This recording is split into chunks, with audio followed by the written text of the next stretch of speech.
You already know what's going on. You already know what the beat is for. That's Nardo Mula. I'm just jumping off the porch with Dirty Glove Bastard.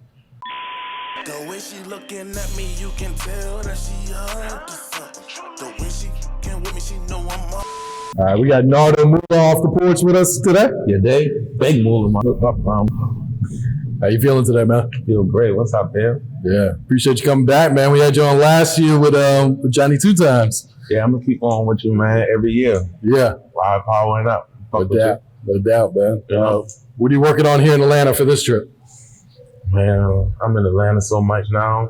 Shit, I know well enough I'm about to get me a spot up there. I can't keep doing these Airbnbs. I'm fucking, we pushing this single that I got with Boosie. Yeah. And then I got a tape about to drop. Probably next month called Bali God.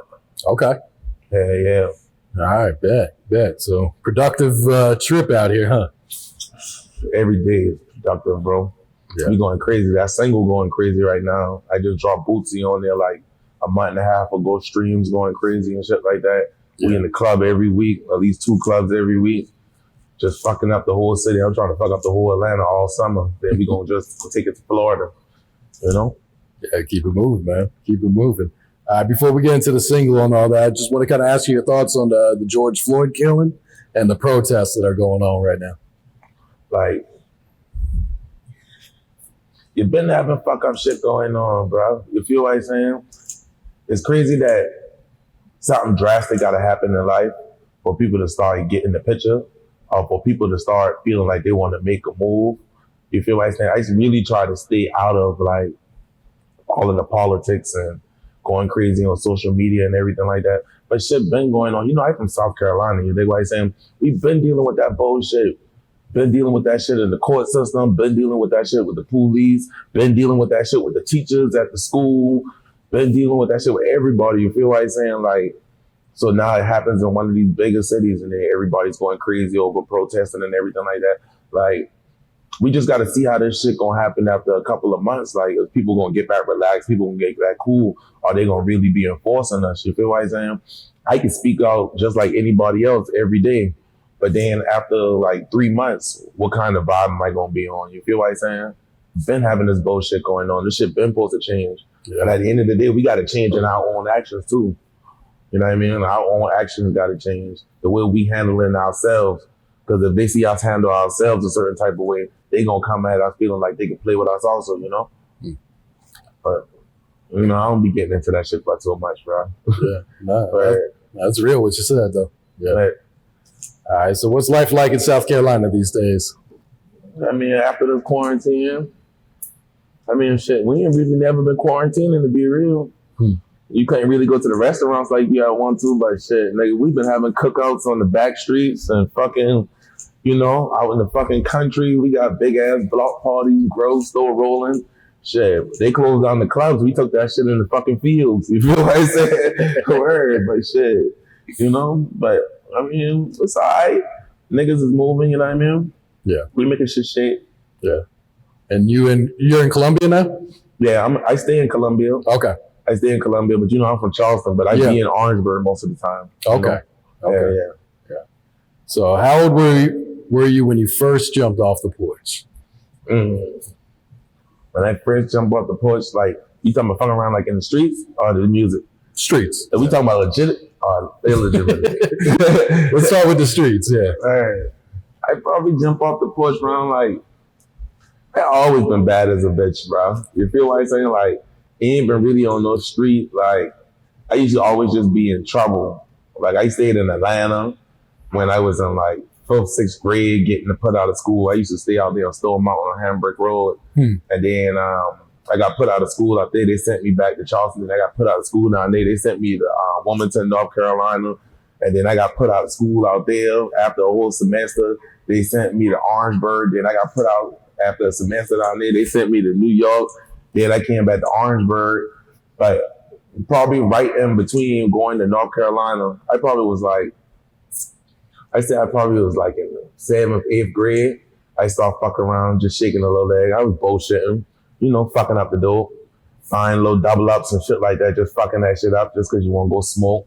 You really just been doing that shit to smoke some weed, you dig what I'm saying? Because you've been fucking that shit up. I probably start really getting some paper when I get to the Berg, though. Okay. I start really running that sack up when I get to the Berg, though. Yeah. All right. What's one of the biggest life lessons you learned while being out in the streets? When I was young, the only thing that I wanted to do was be the plow. The only thing that I wanted to do was be the plow. You dig what I'm saying? But my grandfather used to tell me the things that you do dictate the life you live. You dig what I'm saying? So I never knew all of the bullshit that come with that. You feel what I'm saying? You get the fake friends. You get the bad luck. You get the felonies in your background. And then once you got so deep in, that's like, once you done been smoking crack 15 years and you 3 years dry, nigga still gonna look at you as a crackhead. You dig what I'm saying? So it's like, those is basically the biggest like things I learned. Like, as long as I've been out there fucking around in the streets, wanting to do this, wanting to move like that, I always had that image. Even if I clean up my image right now, you feel what I'm saying? People that know me always gonna look at me as, oh, he's a drug dealer. Like right now, I don't gotta get my hand dirty. You feel what I'm saying? I done got my smarts up where I can invest in the concerts. I can put a 30 ball up and make 100 off a fucking NBA YoungBoy or some shit like that. Like I can do whatever the fuck I want to do now. Like I can shake my leg. I done put my money together. I can shake my leg. But at the end of the day, a person see me post on Instagram, they still gonna be like, oh yeah, he the weed man. You feel what I'm saying? Oh yeah, he's still a trap nigga. You feel what I'm saying? So at the end of the day, like that's the biggest thing. I want to switch up. I want to be I want to be a politician. I want to be part of the board and everything like that. I want to be a councilman. I want to be all of that shit. But once you now put yourself in that league, that shit just does what it does. The things that you do dictate the life that you love. So if I don't want to put in that work and I don't want to do this when I be young, shit, I got to be ready for whatever comes after that. You know what I mean? Yeah. All right. It's real. Have the streets changed much since when you were first coming up to now? Hell yeah. Hell yeah. Anybody can sell dope. Anybody can sell dope. One of the biggest things that changed, a nigga could fucking tell, on his homeboy, everybody he served, this person cousin, this person grandmama, and at the end of the day, he come back out, and if he still got the bricks for the Lord, that nigga still can be the man. And he might have tell on your fucking grandmama, he might tell on your fucking mama and your daddy, got them life. And if he got the bricks for the Lord, and if you fuck around, you still gonna cop from him. Streets fucked up now, man. Word, you just gotta get in and get out. Shake a little leg and shake out. You feel what I'm saying? Then everybody like the weed game, you really profiting from this weed shit now. That a nigga that fucking, a lame ass nigga could come out. College niggas got probably more money than most of these street niggas out here nowadays. You dig what I'm saying? Back in the day, the street niggas, they handled the whole street. They handled everything. You feel what I'm saying? We control everything. You dig what I'm saying? Now, a college boy that square as a bitch, ain't never been in the streets none of his life, can run it up and have that sack and everybody be dick riding him. People don't know the difference no more. I be in the club all of the time. Niggas can have on fake jewelry. Niggas can have really portray gangster images and everything like that, bro. Like, people respect it because niggas got money. You dig what I'm saying? Like, the game all fucked up now. This shit all washed the fuck up now. You dig what I'm saying? Yeah, this shit changed a whole lot. This shit changed a whole lot. What are some of the morals and ethics that you live by? Loyalty is everything. That's first. I don't give a fuck who it is. Family, friends, females, whatever. I don't give a fuck about no money. I'll blow money like it ain't shit. Loyalty is everything. You feel what I'm saying? Loyalty is everything. You dig? Shit. As long as you live by loyalty is everything. Everything else gonna come. You ain't gonna be no fuck nigga. You ain't gonna be no snitch. You ain't gonna have no bullshit with you. You feel what I'm saying? Respect always gonna be at an all-time high. If you just live by loyalty is everything, you ain't gonna have no more problems. That's the only code to live by. Loyalty is everything. If I can't trust you, I ain't even trying to be around you. Right. Yeah. All right. So what had motivated you to start rapping at first? I've been liking to rap. I've been liking to do music. I like music. Like, I always wanted to do music, but I think that getting into the music industry, I like pushing artists more. You dig what I'm saying? I like making like somebody that's nothing putting something behind them and boosting it and everything like that for they can be somebody, for everybody can glorify them. You feel what I'm saying? Like, with me using myself to be the product and everything for me to get into the doors, I see when a low dude that don't know nothing about these streets, because just like I say, there's so much bullshit out there in the streets. You dig what I'm saying? When I be rapping and I be telling them my life, because I don't give them niggas no fake kid. I don't give them no flugaze and like shit. You feel what I'm saying? I be telling niggas like, fuck up. I been fuck up bad. So when they listen to my music and they hear that shit, like, that will motivate me. That will motivate me to go hard. You dig what I'm saying? They know that, oh shit, boy. Nah, I been fuck up. That nigga had on glasses. Niggas been tripping off him. Niggas been clowning him. Every year, this nigga in a whole nother school. He ain't never raised out with no friends and this and that. And he still got to that bag and became who he is now. You dig what I'm saying? And when I put that shit in my raps and they hear that shit and they see that shit and that shit make them better, that's motivation. You dig what I'm saying? Word. Who are some of the artists you have pushed, and who are you pushing right now? I ain't pushing nobody right now. I got my ears open to a couple of people. I'm making my decision a little better. I had an artist. I think last time I came here, I was fucking with John Boy and my partner A Butter.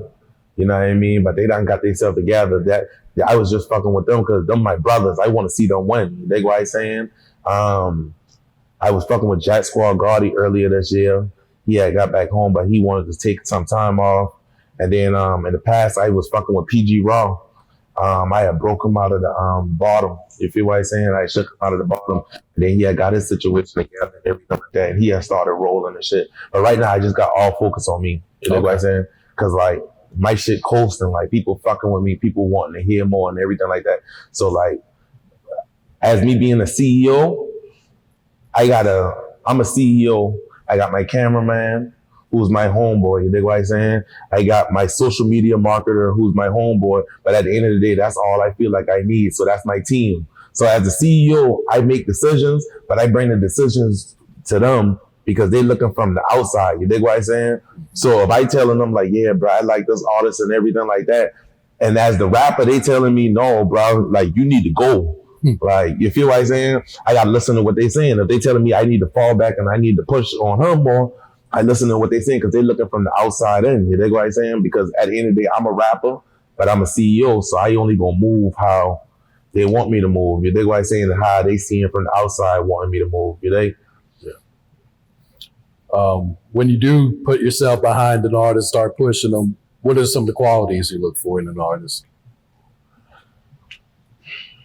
The first thing I do is, because most of the time, they ain't really got nothing going on. You dig what I'm saying? I bring them into the lifestyle. I take them to the clubs. I give them the change to fuck it up.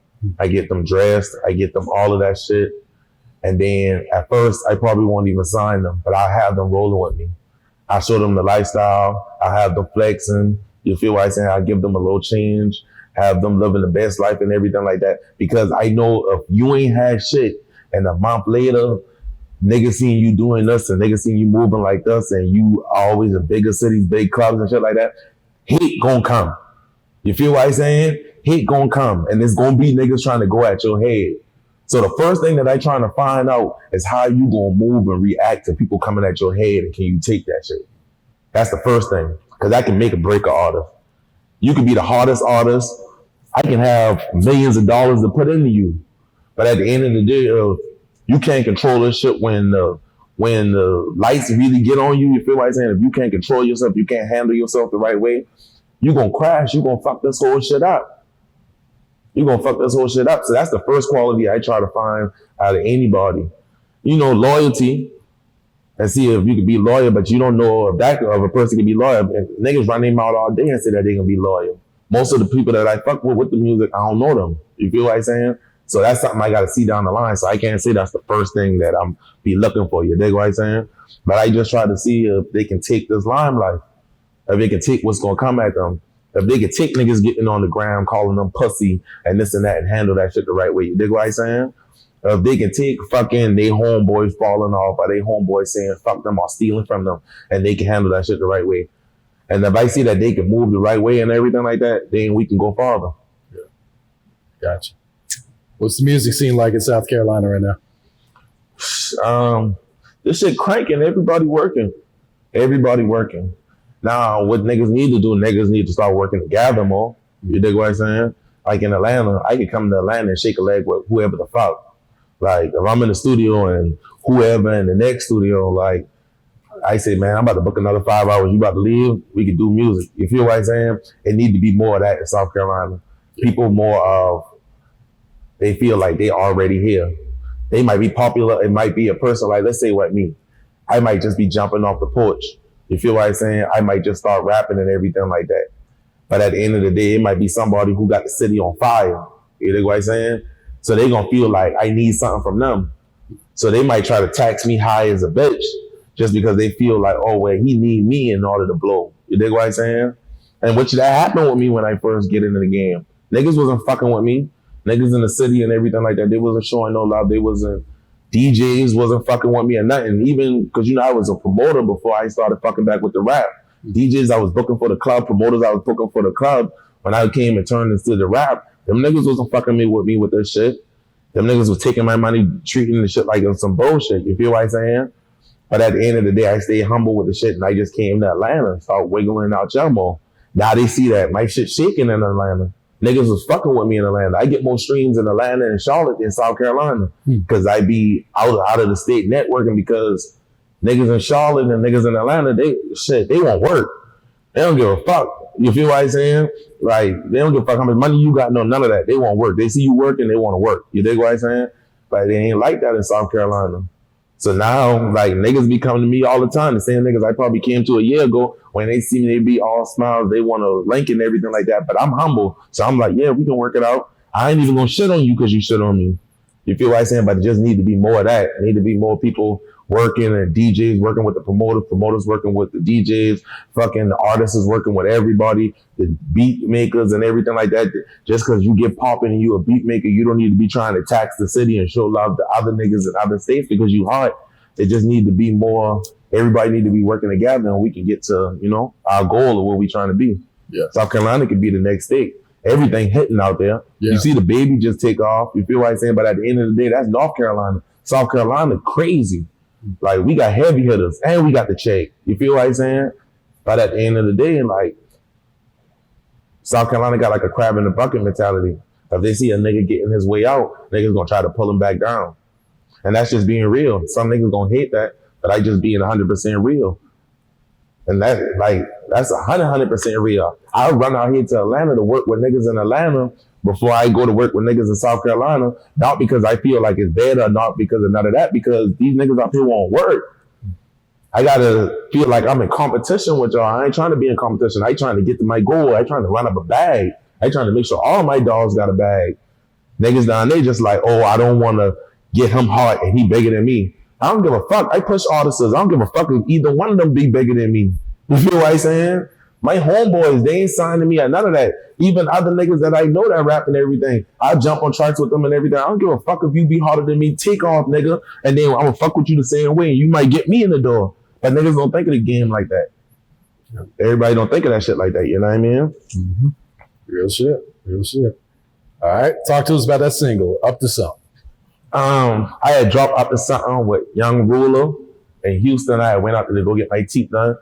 And then I had fuck around and just was bullshitting. And then this little young dude came in the studio because we was in there gambling and shit like that. A little young dude came in the studio. He called himself Can't Trust the Vibe. But Lil Randall, you feel what I'm saying? And he came in the studio and I'm like, let me hear some of your beats. My homeboy was smoking weed and shit. And I was like, let me hear some of your beats. And he played the shit. And that was the second beat he played. I didn't like the first one. It was all right. And he played that shit. I was like, oh, that shit hard. And then I asked Ruler, I've been like, hey, how much the studio session is? 65? Oh yeah, let me get 2 hours real quick. And to be 100, bro,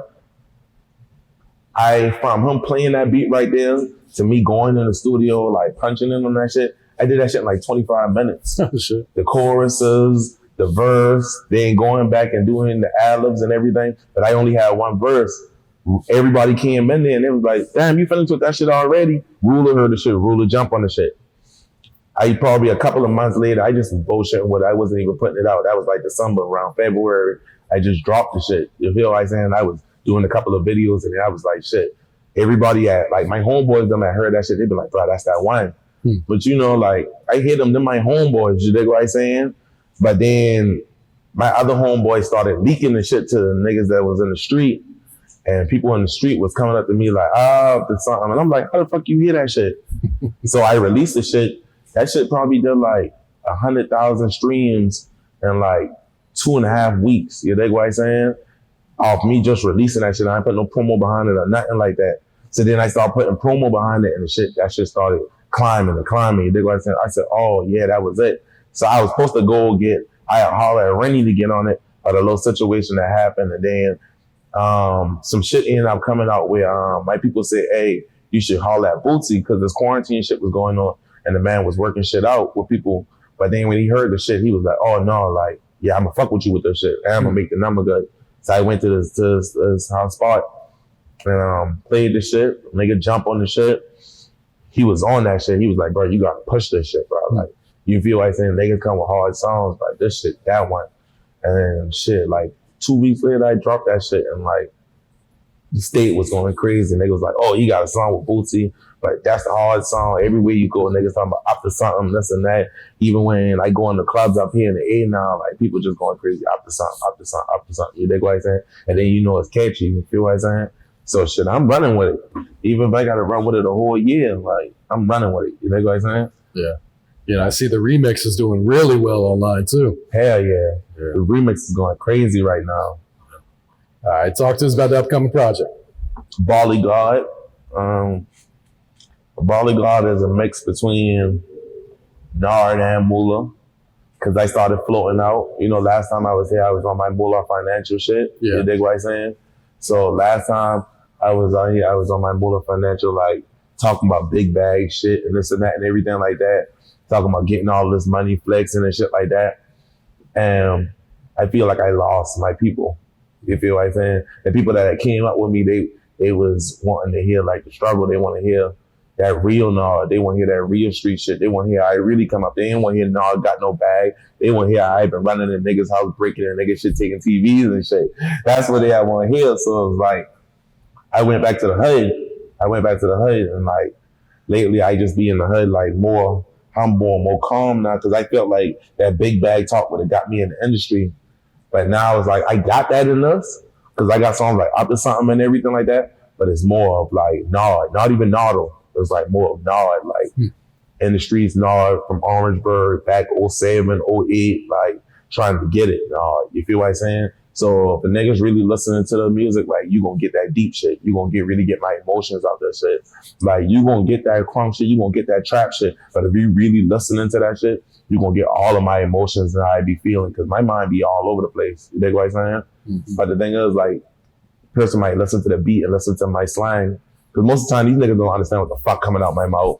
You feel what I'm saying? They might just listen to my slang and the beat and be like, that shit hard.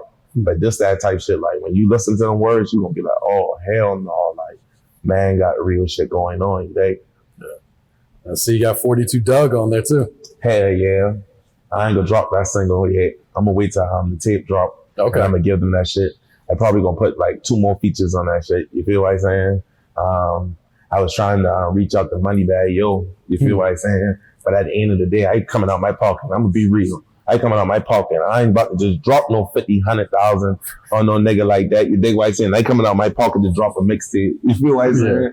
But at the end of the day, we trying to work it out with a couple of people and trying to get this shit together. You feel what I'm saying? Because I'm still in between Bali God being a mixtape or being an album. You feel what I'm saying? My homeboy saying like, I need to drop that shit as an album. I'm like, bro, I can do better than this. This gonna be a mixtape. You feel what I'm saying? So we still in the middle of that, but shit, I know for sure that shit'll be dropping next month. Okay. Yeah. Who are some of the producers you've been working with for this project? I went back to the street with this shit, bro. Like, Lil Randall, you feel what I'm saying, from Houston, but mostly everybody that made everything else, all of the other beats, they just people that be hanging around inside the Berg. You feel what I mean? Inside Columbia and shit. You feel what I'm saying? Just niggas that was charging $100 a beat. It wasn't even about the money, all because it was cheap and everything like that. I was fucking with more of the youngsters. You dig what I'm saying? Like, it's so much talent in South Carolina, bro. You feel what I'm saying? And I feel like on the pedestal I got niggas that's in my camp that's telling me like, bro, go to 808 Mafia, go get a beat. And you know what I mean? The budget there. But I'm like, bro, fuck that shit, bro. Like, you feel what I'm saying? Like, I coming from the bottom. Like, I want them to feel and shit. So just like I want them to feel what I saying out my mouth, I want them to feel the fucking struggle in them beats. You dig what I'm saying? So I go into them low dudes, and they dropping fire. Like, you feel what I'm saying? Like, them youngsters dropping fire. You feel what I'm saying? The industry type level. So it's gonna be plenty of producers that niggas gonna be like, who the fuck is us? But you feel what I'm saying? But like, them just young cats that's just floating around trying to make something happen. You know what I mean? Yeah. All right, talk to us about Mula Global Records. Mula Global Records, fucking, that shit used to be Mula Inc. You know what I mean? That was just like Mula M and Mula Inc. That was just the click around homeboys and everything. We was rapping and shit like that, but a bunch of us, I got that shit tagged on that shit, you know what I'm saying? And it's just a bunch of my homeboys, some of them from Chester, some of them from Charleston, some of them boys from New York, DC, you dig what I'm saying? But we was all like on South Carolina State, back in college and everything like that, you feel what I'm saying? But we was just real street niggas that just ended up in college around each other. And then my little brother and shit like that, my little brother ended up catching a situation or whatever like that. And he had to go up the road. And I started to get into my feelings and shit. Shit started fucking me up. You feel what I'm saying?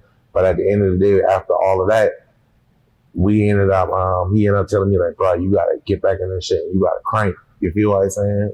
So when I started doing the music and everything like that, I didn't want to keep the old. You feel what I'm saying? I wanted to change it up. And me and him was conversating over the phone. He was like, bro, you need to take this shit universal. You don't need to be local, bro. You don't need to be, you feel what I'm saying? You don't need to just be hot in Charleston or hot in South Carolina, bro. And I was like, yeah, but I gotta take this shit global. And when I say that shit, and I was like, talking about Mula Global. You feel what I'm saying? Yeah, we taking this money global. So that's how that shit ended up waking out. Okay. Yeah. Okay. How many kids you got? One. I got a daughter. What has being a father taught you about life?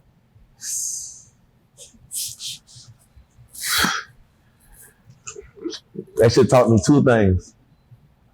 First thing that shit taught me is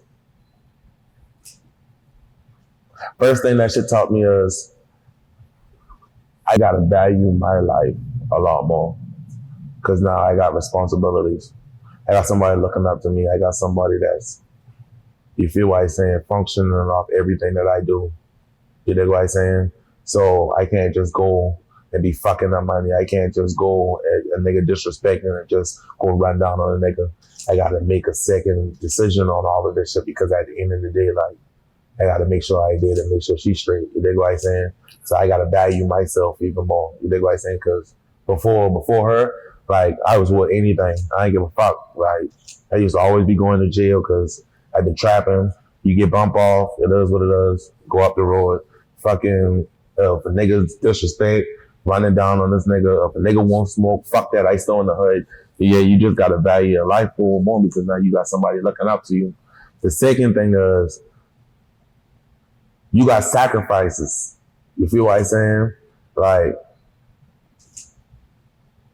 either you gonna sacrifice that time or you gonna sacrifice the money. You feel what I'm saying? Like, my daddy wasn't really in my life like that. You dig what I'm saying? But at the end of the day, my mama loved us and my mama was always there. She always made sure that we were straight. She always was struggling, trying to get this and that. You feel what I'm saying? But at the end of the day, my mama was a person that every day when we get off the school bus, she was home. My mama was most of the time when we was going to get on the school bus, she wasn't home. I had to make sure my brother in middle school, high school, I had to make sure my brother was straight to get on the bus and shit like that. But what I learned from that is, like, if my mom was at the house all the time because she was a single parent. If she was at the house all day, you feel what I'm saying? Like, she wouldn't have been able to make the money that she was making to make sure that we were straight. You dig what I'm saying? So it wasn't like she didn't love us, is that she couldn't sacrifice the time because she had to sacrifice her life to make sure that we were straight. You dig what I'm saying? So if she was sitting at the house all day with us, then we would have been fucked up. You know what I mean? We ain't had the best, but we were straight. You feel what I'm saying? She sitting at the house with niggas wouldn't have been able to put food on the table. And that's how I take it with my daughter, because like right now I'm running around doing this music shit. I'm doing the club shit. I be doing all the party shit. You feel what I'm saying? I'm running around doing all type of shit and everything like that. And I'm trying to get myself together. So when my daughter about to be 4 in July 5th. You feel what I'm saying?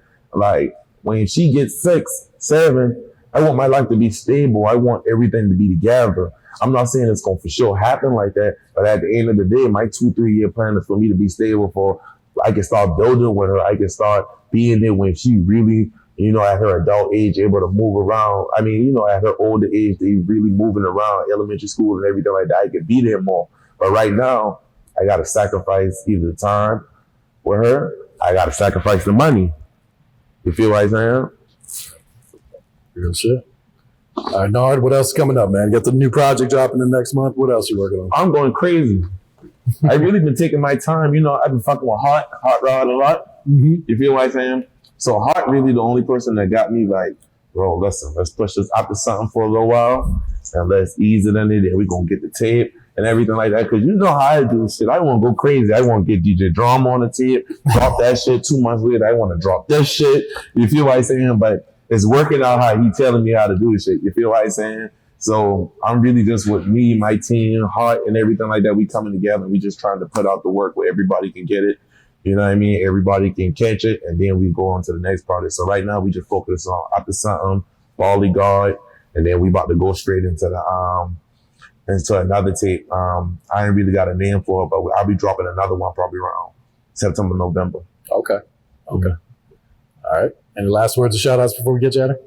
Shit. To be real, I was gonna miss the day. I had kept canceling out on you, right? But I was gonna miss the day, you dig what I'm saying? Cause like I had to make a decision. One of my homeboys get buried today, you dig what I'm saying? R.I.P. Lil Bam Bang, you dig what I'm saying? He get buried today and shit like that. And somewhat on my conscience, I'm like, bro, would have want me to keep going. He would have want me to be here, not to miss out with this shit and everything like that, to keep turning out. But at the end of the day, like, I've been having a feeling like, damn, I'm supposed to be right there to help lay bro the rest, you dig what I'm saying? But at the end of the day, like, with this whole conversation, I'm going to just send that shit out there. Like, you know what I mean? R.I.P. Bam, man, you dig what I'm saying? My dog, you feel what I'm saying? I'm going to see him on the other side, and I'm going to turn up a power this shit up for him, you dig what I'm saying? And then free my little brother JT, you dig what I'm saying? Free Lil Capo. The way she looking at me, you can tell that she up to something. The way she